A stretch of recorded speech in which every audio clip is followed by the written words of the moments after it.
Hi dear friends, welcome to my channel alpha mathematics.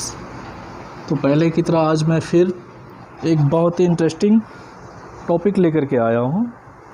उम्मीद है आप लोगों को पढ़ने में बहुत मज़ा आएगा। तो आइए आज कराता हूँ मैं आपको ज्योमेट्रिक का basic of geometrics, basics of geometry ना। बच्चों, आप लोगों ने क्षेत्रमिति पढ़ा होगा, लेकिन बहुत सी छोटी छोटी चीज़ें होती हैं जो बच्चे नहीं समझ पाते हैं। तो उन टॉपिक्स को क्लियर करने के लिए मैं आया हूँ। फिर आगे नेक्स्ट लेक्चर में इसको धीरे धीरे आगे बढ़ाते जाएंगे। तो स्टार्ट करता हूँ मैं सबसे पहले पॉइंट से। मतलब दिस इज़ अ पॉइंट, ये एक बिंदु है। बिंदु वो होता है ना जिसमें लंबाई होती है, ना चौड़ाई होती है, ना ऊंचाई होती है, कुछ भी नहीं होती है।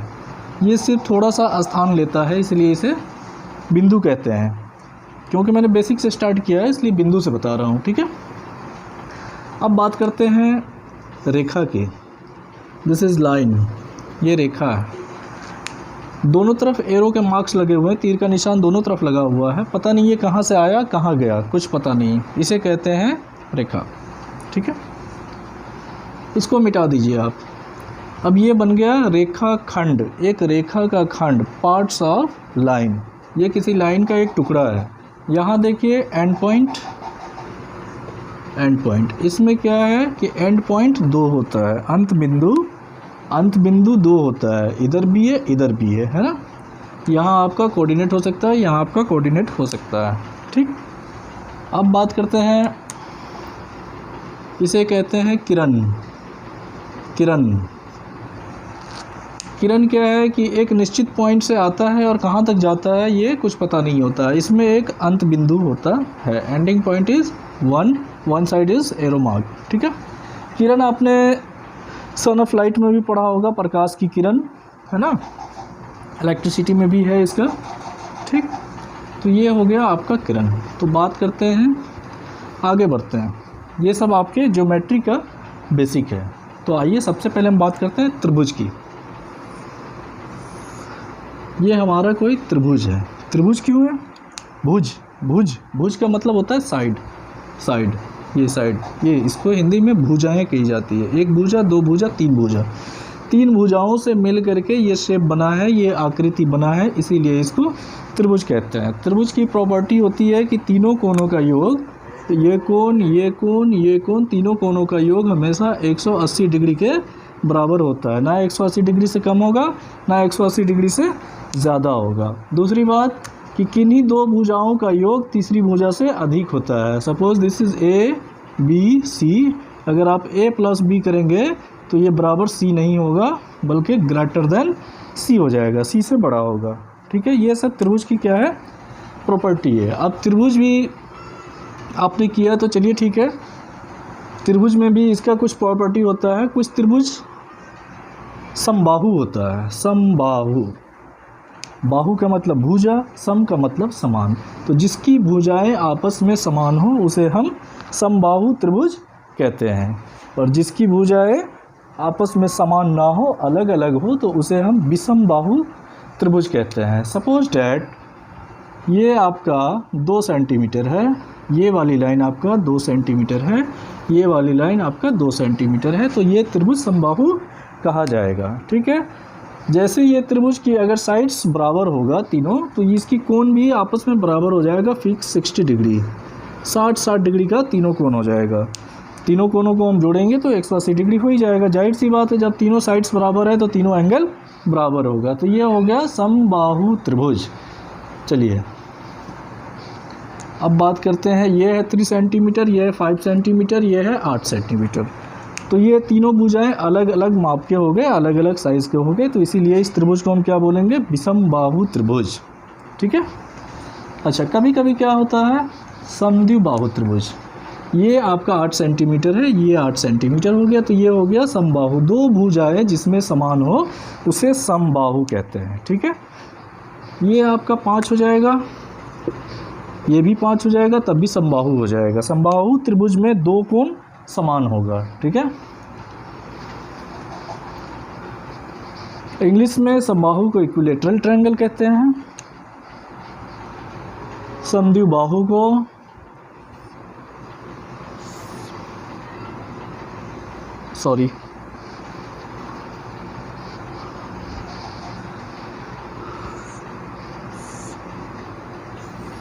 ये आपका 90 डिग्री एंगल है, मतलब 90 डिग्री का ये कोण है, 90 डिग्री का, ठीक है।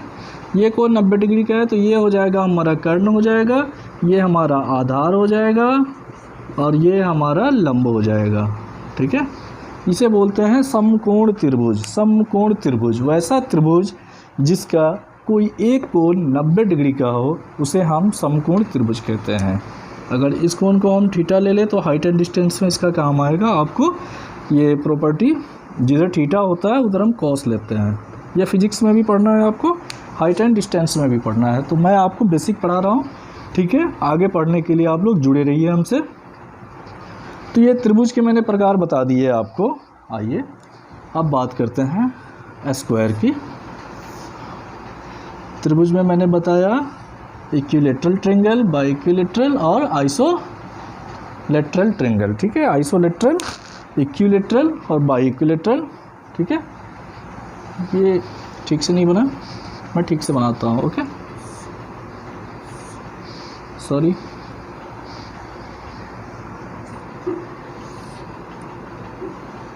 ये लाइन सीधा रहेगा, ठीक है। इस तरह का शेप, ये आकृति, ये भी 90 डिग्री, ये भी 90 डिग्री, ये भी 90 डिग्री, ये भी 90 degree. This is A B C and D. ये आपका बन गया एक वर्ग। क्या बन गया? वर्ग, स्क्वायर, ठीक है। स्क्वायर, स्क्वायर को हिंदी में वर्ग कहते हैं। आप ज़मीन की जो मेज़रमेंट करेंगे ना, खेत हो या कोई किसी भी टाइप का लैंड हो, तो उसको वर्ग में ही नापते हैं, क्योंकि क्षेत्रफल जो होता है वो स्क्वायर में ही मेज़रमेंट किया जाता है। चाहे वो स्क्वायर फीट हो या स्क्वायर गज हो या स्क्वायर मीटर हो, जो भी हो स्क्वायर में ही मेज़रमेंट करते हैं, ठीक है। और इस शेप का नाम है स्क्वायर, वर्ग, ठीक है। इसकी क्या प्रॉपर्टी है कि इसकी चारों भुजाएं आपस में बराबर होती है। चारों भुजाएं, चारों साइड्स जो है हमेशा बराबर होगा। A is equal to B is equal to C is equal to D, चारों के चारों बराबर होगा। और चार कोण जो है इसमें 90 डिग्री का होगा, चारों एंगल 90 डिग्री का होगा। और चारों एंगल के जोड़ने पे 360 डिग्री का एंगल आना चाहिए। ये इसके लिए प्रॉपर्टी है स्क्वायर की, ठीक है। अब इसको थोड़ा आगे बढ़ा दीजिए आप।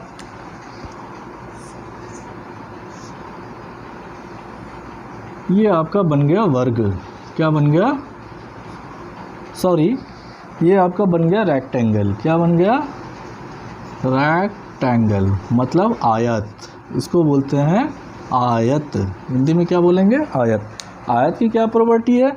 आयत में भी हमारे चारों को 90 डिग्री का होता है, चारों का योग 360 डिग्री का होता है। लेकिन वर्ग और आयत में थोड़ा सा फ़र्क है, एकदम थोड़ा सा फ़र्क क्या है कि उसमें चारों भुजाएं बराबर होती थी, लेकिन इसमें आमने सामने का भुजा बराबर होगी, चारों भुजाएं आपस में बराबर नहीं होगी। Means A is equal to C and D is equal to, क्या ले लें, D is equal to E.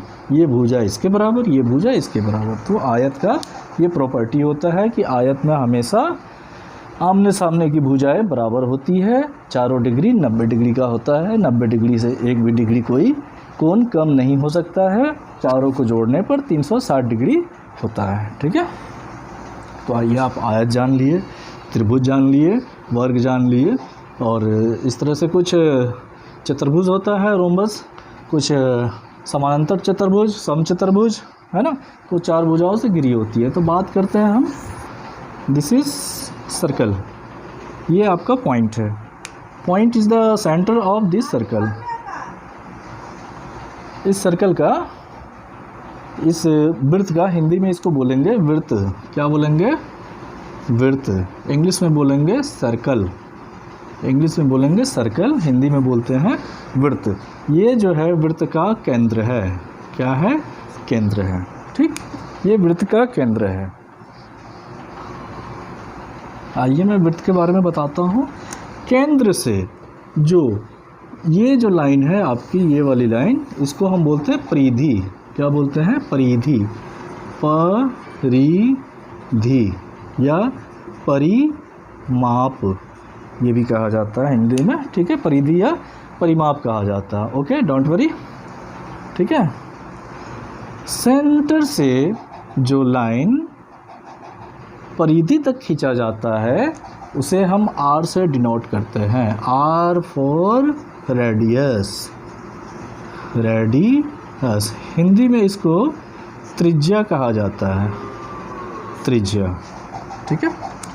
Centre से जो लाइन वृत्त की परिधि तक खींची जाती है उसको हम त्रिज्या कहते हैं, या R से डिनोट करते हैं, या रेडियस बोलते हैं, रेडियस ऑफ सर्कल। ओके, इस R की क्या प्रॉपर्टी है? आप सेंटर से कहीं भी खींचिए, इस वृत्त में कहीं भी खींच लीजिए, हमेशा R की distance R is equal to R ही होगा। अगर 8 है तो 8 ही होगा। ये सारी त्रिज्याएं आपस में बराबर होती है, छोटी बड़ी नहीं होती है, ठीक है।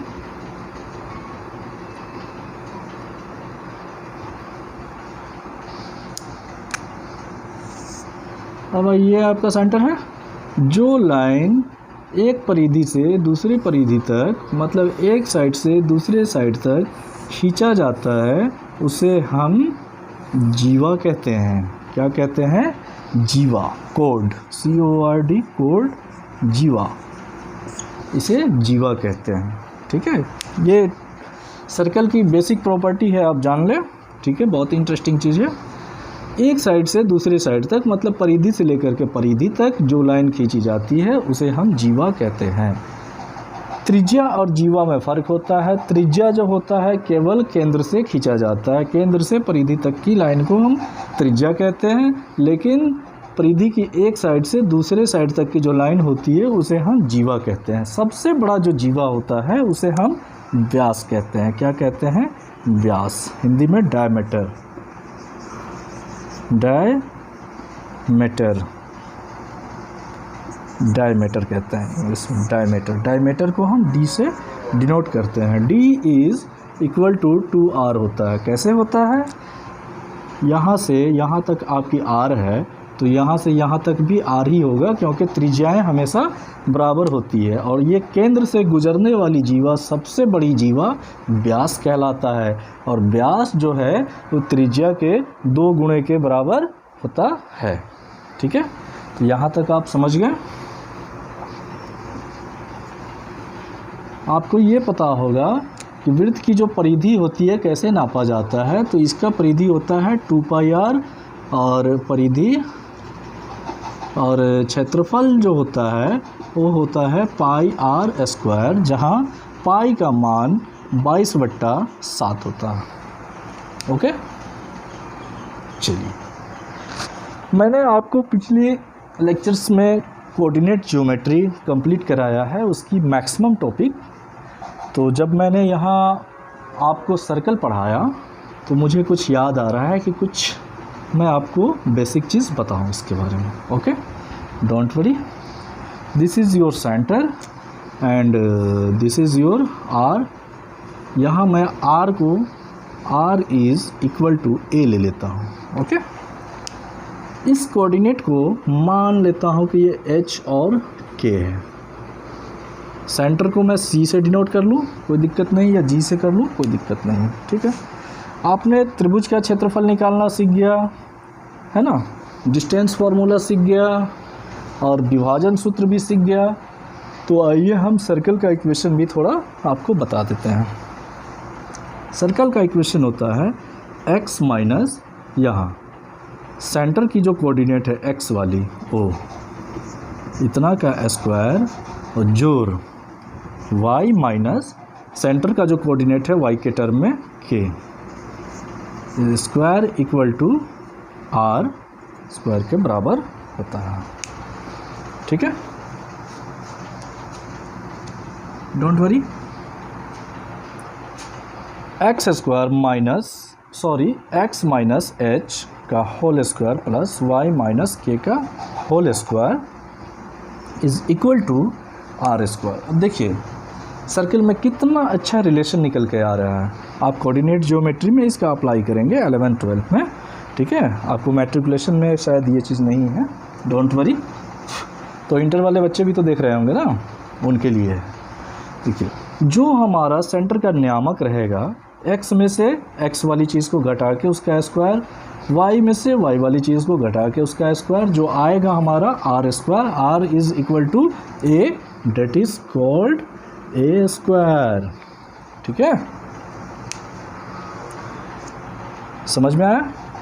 अब देखिए, अगर आपका ये जो सर्किल है, मैंने आपको एक चीज़ बताया था पिछले लेक्चर में, ये बिंदु का 4 गांव है। This is first quadrant, this is second quadrant, this is third quadrant and this is fourth quadrant. कोई भी बिंदु इन्हीं 4 गांव में घूमेगा। कैसे घूमेगा? बाय अ मैथमेटिकल कंडीशन, किसी न किसी मैथमेटिकल कंडीशन के थ्रू ही घूमेगा। वो इन्हीं 4 गांव में घूमेगा, 4 गांव से कहीं वो बाहर नहीं जाएगा। यहाँ एक बिंदु ने कहा कि भाई मैं तो चारों गांव में घूमूंगा, मैं एक जगह नहीं रहने वाला हूँ, मैं चारों गांव में घूमूंगा मैं। मैथमेटिक्स ने उसको बोला, बेटा ठीक है घूम लो, लेकिन एक कंडीशन के साथ घूमना हमेशा। वो कंडीशन कौन सी है जानते हैं? इस गांव ने बोला कि तुम कहीं भी चले जाओ, कहीं भी चले जाओ, कहीं भी, लेकिन मैं जब भी तुमको आवाज़ दूंगा, जब भी मैं तुमको तलाशूंगा, तो तुम हमेशा मुझे बराबर दूरी पर मिलना। देखिए कितनी अच्छी बात कही इसने कि बिंदु घूमना चाह रहा है। मैथमेटिक्स ने कहा कि तुम घूमो इन चारों गांव में, लेकिन एक शर्त है। शर्त ये है कि मैं जब भी तुमको तलाशूंगा, ढूंढूंगा, सर्च करूंगा, तो तुम मुझे हमेशा इक्वल डिस्टेंस पे मिलना, बराबर दूरी पर ही मिलना। पहली बार जितनी दूरी पर मिलोगे, दूसरी बार भी उतनी ही दूरी पे मिलना, अगली बार भी उतनी ही दूरी पर मिलना, ठीक है। तो यहाँ से निर्माण होता है इस तथ्य से एक सुंदर सा सर्कल का, जिसका केंद्र O0 होता है। अब देखिए, अभी मैंने आपको सर्कल में पढ़ाया कि रेडियस हमेशा इक्वल होगा, आप कहीं भी खींच लीजिए, ठीक है। अब देखिए ये मैथमेटिकल कंडीशन जो है यहाँ फॉलो हो रहा है कि नहीं। इसने कहा कि आप जहाँ भी घूमिए, कहीं भी घूमिए, मुझे नहीं पता, आप घूमिए, लेकिन मैं जब भी आपको आवाज़ दूंगा, आप हमें बराबर दूरी पर मिलेंगे। तो देखिए ये आपका क्या है, ओरिजिन पॉइंट है। ये यहाँ से यहाँ तक x वाली लाइन को मैंने मान लिया a डिस्टेंस, ठीक है। ये जो मैंने आपको अभी इक्वेशन कराया है, तो यहाँ इसकी नियामक थी h के, और मैं इस नियामक को बदल करके अब कर देता हूँ 0 0, क्योंकि ये जो सेंटर है ये अब ओरिजिन पॉइंट पर है, मूल बिंदु पर है, इसीलिए इस सेंटर का नियामक मैंने 0 0 कर दिया। तो देखिए जैसे मैंने यहाँ 0 किया, यहाँ क्या हो जाएगा 0, यहाँ क्या हो जाएगा 0। अब देखिए आपका सुंदर सा इक्वेशन क्या निकल के आया कि x² + y² is equal to a²। तो इस तरह की समीकरण आपको जब भी नज़र आए, जब भी देखने को मिले कि x² + y² equal to a² या r², जो भी आए इस फॉर्म में आए, तो आप समझ जाना कि this is equation of a circle which centre is lies on the origin point. आप समझ जाएंगे कि ये जो वृत्त है ये एक वृत्त का समीकरण है, और ये वैसा वृत्त है कि जिसका केंद्र मूल बिंदु पर है, ठीक है। आई होप आपको बहुत अच्छे से समझ में आया होगा, ठीक है। ये मैंने कोऑर्डिनेट ज्योमेट्री का भी एक टॉपिक करा दिया, ठीक है। फिर मिलते हैं आपसे नेक्स्ट वीडियो में, और आपको पसंद आया मेरी लेक्चर तो आप मेरे इस चैनल को लाइक, शेयर और सब्सक्राइब ज़रूर करें, अपने दोस्तों से भी शेयर करें, और बहुत ही आसान लैंग्वेज में सिंपल ट्रिक से पढ़ें हमारे यहाँ, हमसे जुड़े। जब तक के लिए धन्यवाद।